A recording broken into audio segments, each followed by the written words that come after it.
يؤتي الحكمة من يشاء আসসালামু আলাইকুম রহমতুল্লাহ নাহমাদুহু ওয়া নুসাল্লি আলা রাসূলিহিল কারীম আম্মা বাদ। আজকের এই দর্সেও আমরা আলোচনা করব সাহাবায়ে কেরামের তাআদিল সম্পর্কে উলামায়ে কেরামের মতামত। আবু মুহাম্মদ ইবনে হাজাম অর্থাৎ ইবনে হাজাম ওনার ওফাত 456 হিজরিতে। তিনি আল মুহাল্লা কিতাবের 1 নম্বর খণ্ডের 56 থেকে 57 নম্বর পৃষ্ঠায় বলেন, সমস্ত সাহাবায়ে কেরামগণ জান্নাতি। এরপর তিনি সূরাতুল হাদিদের 10 নম্বর আয়াত উল্লেখ করেন, লা ইয়াস্তাউই মিনকুম মান আনফাকা মিন ক্বাবলিল ফাতহি ওয়া ক্বাতালা উলাইকা আ'যামু দারাজাতান মিনাল্লাযীনা আনফাকু মিন বা'দু ওয়া ক্বাতালু ওয়া কুল্লান ওয়া'দাল্লাহুল হুসনা। এবং তিনি সূরাতুল আম্বিয়ার 101 নম্বর আয়াত উল্লেখ করেন, ইন্নাল্লাযীনা সাবাকাত লাহুম মিন্নাল হুসনা উলাইকা আনহা মুবাদুন। এই আয়াত দ্বয়কে তিনি উল্লেখ করে বলেন যে এই আয়াতের মাধ্যমে সাব্যস্ত হয়ে যায় যে সাহাবায়ে কেরামগণ যারা ছিলেন সবাই জান্নাতি, কেননা আল্লাহ তাআলা তাদের কাউকেই জাহান্নামে প্রবেশ করাবেন না, কেননা তারা হলেন এই আয়াতের মুখাতাব, সম্বন্ধিত ব্যক্তি। ইমাম ইবনে তাইমিয়া ওনার ওফাত 728 হিজরিতে। তিনি বলেন, আহলে সুন্নাত ওয়াল জামাতের উসুল থেকে একটি উসুল হলো তাদের কলব এবং জবানকে রাসূলের সাহাবাদের বিষয়ে পবিত্র রাখবে এবং তারা কবুল করবে কোরআন এবং সুন্নাহ এজমার মধ্যে সাহাবায়ে কেরাম এবং তাদের স্তরের সম্পর্কে যে সমস্ত ফজিলত বর্ণিত হয়েছে সেগুলোকে তারা কবুল করবে এবং তারা শ্রেষ্ঠত্ব দান করবে যারা হুদাইবিয়ার সন্ধির পূর্বে দান করেছে এবং যারা হুদাইবিয়ার সন্ধির পরে দান করেছে এবং যুদ্ধ করেছে তাদের থেকে তাদেরকে শ্রেষ্ঠ হিসেবে বিবেচনা করবে, শ্রেষ্ঠ হিসেবে গ্রহণ করবে। এবং মুহাজির সাহাবায়ে কেরামদেরকে আনসারি সাহাবায়ে কেরামদের উপর প্রাধান্য দিবে এবং তারা বিশ্বাস করবে আল্লাহ তাআলা আহলে বদর যারা ছিলেন, বদর যুদ্ধে যারা অংশগ্রহণ করেছেন, যে এই সমস্ত মুসলমানগণ তাদের ক্ষেত্রে আল্লাহ তাআলা মাফ করে দিয়েছেন সেটা বিশ্বাস করবেন। এবং বদর যুদ্ধে অংশগ্রহণকারী সাহাবাদের সংখ্যা ছিল 313 জন, তাদের বিষয়ে তারা বিশ্বাস করবেন আল্লাহ তাআলা তাদের বিষয়ে বলেছেন, ইয়ামালু মা শি'তুম ফাকাদ গফারতু লাকুম, যে তোমরা যা ইচ্ছা করো কেননা আমি তোমাদেরকে মাফ করে দিয়েছি। এবং আল্লাহ তাআলা তাদের কাউকে জাহান্নামে প্রবেশ করাবেন না। তাদের মধ্যে হলেন গাছের নিচে যারা বায়াত গ্রহণ করেছিল, যেমনটা নবী করিম সাল্লাল্লাহু আলাইহি ওয়াসাল্লাম তাদের বিষয়ে বলেছেন। যারা হুদাইবিয়ার সন্ধির সময় যারা বায়াত গ্রহণ করেছে তাদের বিষয়ে তিনি বলেছেন, রাদিয়াল্লাহু আনহুম ওয়া রাদু আন, যে আল্লাহ তাআলা তাদের উপর সন্তুষ্ট হয়েছেন, তারাও আল্লাহ তাআলার উপর সন্তুষ্ট হয়েছেন। আর তাদের সংখ্যা ছিল 1400-এরও বেশি, অর্থাৎ 1400-এরও অধিক সাহাবায়ে কেরাম বায়াতুর রিদওয়ান অর্থাৎ 6ষ্ঠ হিজরিতে সংগঠিত যে হুদাইবিয়ার সন্ধি ছিল, সেই সন্ধির মধ্যে যে সমস্ত সাহাবায়ে কেরামগণ বায়াত গ্রহণ করেছিলেন তাদের সংখ্যা ছিল 1400-এরও অধিক। এবং তারা সাক্ষ্য দিবে যাদের বিষয়ে রাসূল সাল্লাল্লাহু আলাইহি ওয়াসাল্লামের জান্নাতের সুসংবাদ দিয়েছেন, তাদের বিষয়ে আহলে সুন্নাত ওয়াল জামাতরা সাক্ষী দিবে যে তারা জান্নাতি।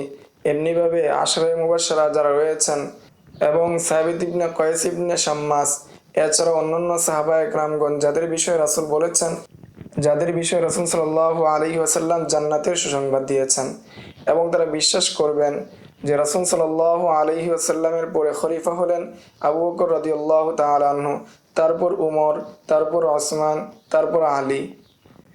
আর যে ব্যক্তি এই 4 ইমাম অর্থাৎ 4 খলিফার কাউকে তাআন করে দোষারোপ করে সে হলো প্রদভষ্ট, সে গাদার চেয়েও আরো নিকৃষ্ট। এবং আহলে সুন্নাত ওয়াল জামাতের আকীদা থেকে তারা আহলে বাইতকে ভালোবাসবে এবং তাদেরকে সাহায্য করবে এবং রাসূল সাল্লাল্লাহু আলাইহি ওয়াসাল্লাম তাদের বিষয়ে যে ওসিয়ত করে গিয়েছেন সেগুলোকে হেফাজত করবে এবং রাসূলের যে স্ত্রীরা ছিলেন তাদেরকে তারা সাহায্য করবে এবং তারা বিশ্বাস করবে যে তারাই হলেন রাসূল সাল্লাল্লাহু আলাইহি ওয়াসাল্লামের আখিরাতে অর্থাৎ পুনরুত্থানের পর তারাই হবেন রাসূল সাল্লাল্লাহু আলাইহি ওয়াসাল্লামের স্ত্রী। এবং তারা ওই সমস্ত ব্যক্তিদের থেকে মুক্ত থাকবে যেমন রাওয়াফিজ, তারা সাহাবায়ে কেরামদেরকে ঘৃণা করে এবং গালিগালাজ করে এবং ওই সমস্ত দুনিয়াবি মানসাব বা পদ্ধতি থেকে তারা বিরত থাকবে। যে সমস্ত পদ্ধতি যারা অনুসরণ করার মাধ্যমে তারা আহলে বাইতকে কষ্ট দেয় কথার মাধ্যমে অথবা কাজের মাধ্যমে, তাদের থেকেও তারা মুক্ত থাকবে।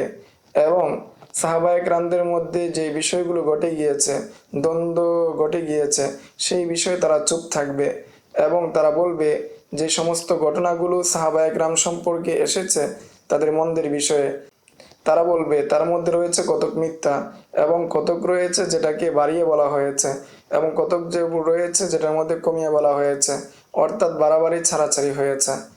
আর যে সমস্ত বিষয়গুলো সাহাবায়ে কেরামের মন্দের বিষয়ে সহিভাবে প্রমাণিত, সেই বিষয়ে তারা হলেন মাজুর, তারা অক্ষম।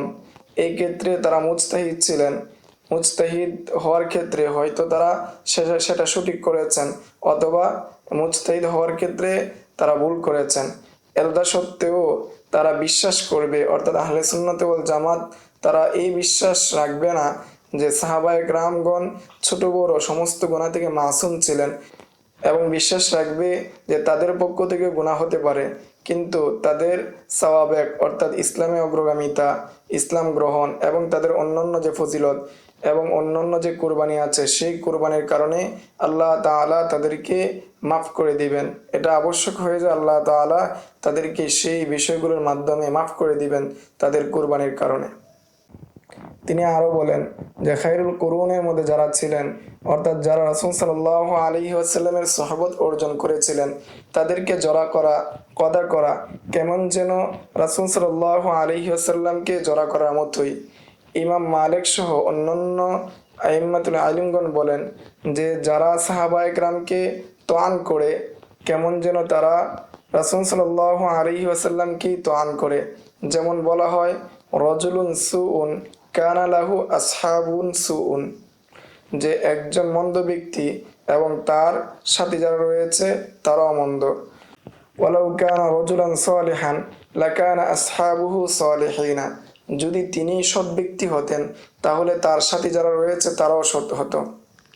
তিনি আরো বলেন যে ব্যক্তি রাসূল সাল্লাল্লাহু আলাইহি ওয়াসাল্লামের স্ত্রীকে গালি দেয়, তার সম্পর্কে কাজী আবু ইয়ালা বলেন যে ব্যক্তি আয়েশা রাদিয়াল্লাহু তাআলা আনহাকে গালি দেয়, যে বিষয়ে আল্লাহ তাআলা তার বারাত সাব্যস্ত করেছেন, সেটা হবে কুফরি। এর মধ্যে কোনো ধরনের ইখতিলাফ নাই এবং এই ক্ষেত্রে তিনি উলামায়ে কেরামের এজমা বর্ণনা করেছেন। এর বিপরীত কেউ বর্ণনা করেছেন সেটা স্পষ্ট করেছেন, অর্থাৎ এর বিপরীত কেউ মত দেননি। অর্থাৎ আয়েশা রাদিয়াল্লাহু তাআলা আনহাকে কেউ যদি ওই বিষয়ে জড়া করে যেই বিষয়ে আল্লাহ তাআলা বারাত করেছেন কোরআনের মাধ্যমে, সে কুফরি করলো। ইমাম মালিক থেকে বর্ণিত হয়েছে যে ব্যক্তি আবু বকর রাদিয়াল্লাহু তাআলা আনহুকে গালি দিবে তাকে প্রহার করা হবে, আর যে ব্যক্তি আয়েশা রাদিয়াল্লাহু তাআলা আনহাকে গালি দিবে তাকে হত্যা করা হবে। তখন তাকে জিজ্ঞাসা করা হলো কেন? তখন তিনি বললেন যে ব্যক্তি আয়েশা রাদিয়াল্লাহু তাআলা আনহাকে কোনো বিষয়ে অপবাদ দেয় কেমন যেন সে কোরআনের মুখালাফাত করলো, কেননা আল্লাহ তাআলা নিজেই তার বারাত সাব্যস্ত করেছেন এবং বলেছেন ইয়াতিকুমুল্লাহু আন তাউদু লিমিসলিহি আবাদান ইন কুনতুম মুমিনিন। এরপর তিনি সাহাবায়ে কেরামকে গালি দেওয়া সম্পর্কে বিস্তারিত ব্যাখ্যা করে বলেন যে ব্যক্তি সাহাবায়ে কেরামের গালি দেওয়ার সাথে এই দাবি করেছে যে আলী রাদিয়াল্লাহু তাআলা আনহু হলেন ইলা, অথবা এই দাবি করে যে তিনি একজন নবী ছিলেন কিন্তু জিবরাইল ভুল করে রেসালত মুহাম্মদকে দিয়েছে, যদি কেউ এই দাবি করে তাহলে সন্দেহ নেই সে কুফরির মধ্যে রয়েছে, এটা কুফরি। এবং এতেও সন্দেহ নেই যে যে ব্যক্তি তাকে তাকফির করতে তাওয়াক্কুফ করবে সেও কুফরির মধ্যে। এমনিভাবে যে ব্যক্তি ধারণা করে যে কোরআনের মধ্যে কোনো ধরনের ত্রুটি রয়েছে অথবা কোরআনের কোনো আয়াত গোপন রয়েছে, অথবা কেউ যদি ধারণা করে তার গোপন কোনো তাউইলাত রয়েছে, গোপন ব্যাখ্যা রয়েছে, যা সাধারণ যে শরীয়ী আমাল রয়েছে সেটাকে বাতিল করে দেয়, এমন যদি করে সেটাও কুফরি। আর যে ব্যক্তি সাহাবায়ে কেরামদেরকে গালি দেয় কিন্তু গালিটা তাদের আদালত এবং দ্বীনের কোনো বিষয় না দেয়, বরং তাদের স্বভাবগত যে চরিত্র রয়েছে যেমন বুখল, কৃপণতা, ভীতু হওয়া, কিল্লতে ইলম হওয়া, আদমুজ জুহুদ হওয়া, এই বিষয় সম্পর্কে যদি কোনো সাহাবায়ে কেরামের ত্রুটি বর্ণনা করে, তাহলে সে তাদিব এবং তাজির অর্থাৎ শাস্তির উপযুক্ত হবে। তাদেরকে শুধু চারিত্রিক দোষারোপের কারণে তাদেরকে কুফরির হুকুম দেওয়া হবে না। এটা ওই ব্যক্তির কথার উপর ভিত্তি করে বলা হয় যারা তাদেরকে কাফের বলেন না। যারা সাধারণভাবে সাহাবায়ে কেরামদেরকে তোয়ান করেন, জড়া করে, তাদের বিষয়ে ইখতিলাফ রয়েছে। কেননা সেটা হয়তো তাদের ঘৃণার কারণে হতে পারে অথবা বিশ্বাসের কারণে হতে পারে। আর যে ব্যক্তি হদ অতিক্রম করে এবং ধারণা করে যে রাসূল সাল্লাল্লাহু আলাইহি ওয়াসাল্লামের ওফাতের পর সবাই মুরতাদ হয়ে গিয়েছেন, অল্প কতক সাহাবাগণ ব্যতীত, আর তাদের সংখ্যা 10-এর অধিক হবে না, এরূপ যারা ধারণা করে এবং তাদের সবাইকে যারা ফাসেক মনে করে, তাদের ক্ষেত্রে কোনো সন্দেহ নেই যে তারা কুফরির মধ্যে রয়েছে। কেননা তারা তাদেরকে মিথ্যা প্রতিপন্ন করছে, যাদের বিষয়ে কোরআনের অনেক জায়গায় আল্লাহ তাআলা তাদের উপর সন্তুষ্ট হওয়ার বিষয়ে আয়াত নাজিল করেছেন। রাসূল সাল্লাল্লাহু আলাইহি ওয়াসাল্লাম তাদের বিষয়ে প্রশংসা করেছেন, বরং তারাও তাদের মতোই কাফের। কেননা তাদের কুফরি যেটা রয়েছে সেটা মুআয়্যান।